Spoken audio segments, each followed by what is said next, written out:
Welcome to Mike's Retro Curiosities, where we explore the wonderful world of retro games. Today we're taking a look at Yoshi's Story. Yoshi's Story was released by Nintendo in 1997 for the Nintendo 64.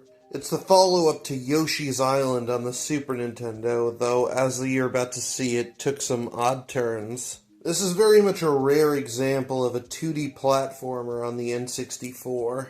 By this point, the era of 3D games was in full swing, and 2D games like this were largely considered to be outdated. The game utilizes pre-rendered sprites and environments, similar to Donkey Kong Country, except obviously more advanced. The entire game utilizes a pop-up book / arts and crafts aesthetic. It looks quite nice, to be honest, and it makes me wonder what games would have looked like if they had kept using this pre-rendered style. The story is fairly basic. Essentially, Baby Bowser has come and stolen the Super Happy Tree, which brings joy to the inhabitants of Yoshi's Island, and a group of baby Yoshis chase after him to bring it back. With a 2D platformer by Nintendo, you usually know what you're going to get, but this game kind of breaks the rules, and it's very unconventional. In fact, in terms of overall structure, it's more reminiscent of a Euro platformer than it is Japanese platformers like Mario. It heavily expands on the collecting aspect found in its predecessor Yoshi's Island. But where in that game collecting things was secondary to reaching the goal, here it's basically the entire point. In fact, I kind of have to wonder if this game was perhaps influenced by the various collectathon 3D platformers of the era. Perhaps Yoshi's Story was an attempt to see if it was possible to translate that formula into 2D. The goal in each stage of Yoshi's Island is to eat 30 pieces of fruit scattered around each level. Some stages are semi-non-linear, though all of them have the ability to loop back to the beginning, so that this way if you miss anything you can go back. There are 24 stages in total, with only 4 of them available at the start. Courses are unlocked by beating them in story mode. With each run-through story mode, you only go through 6 stages. However, you can gain access to alternate stages by collecting hidden hearts, and then by beating those stages in story mode, they're unlocked in the trial mode.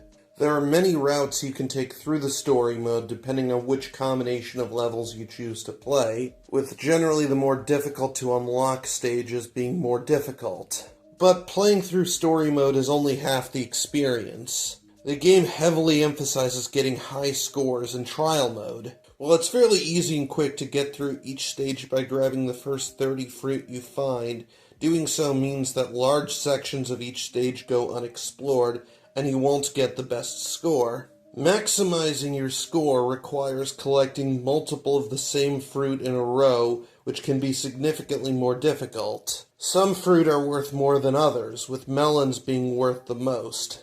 There are exactly 30 melons in each stage, and finding all of them requires players to thoroughly scour each level. And while you're exploring and searching for more fruit, you're likely to discover the location of the hidden hearts. This creates a really interesting loop as you play the game.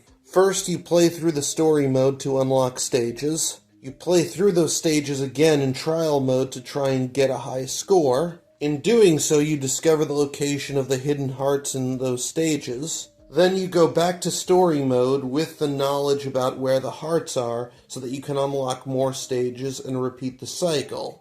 Stages themselves are generally well designed, but can definitely vary somewhat in quality. It's worth noting that you don't really get anything from getting high scores in the trial mode, so a good chunk of this game is heavily driven by intrinsic motivation on the part of the player. The game's music is odd, to say the least. I don't really know how else to describe it. Some people will really like it, others will find it utterly insufferable. As for me, while I was never crazy about it, I found it grew on me after a while. Overall, I think that this is a pretty good game, though it's definitely one that goes by the beat of its own drum. It's definitely nowhere near as good as Yoshi's Island, but I definitely think it's pretty solid in its own right. It's definitely not a game that everyone will connect with, but I had a good time. But that'll be it for today. Please remember to like, comment, share, and subscribe. This episode is sponsored by M&M Games, and I will see you guys next time.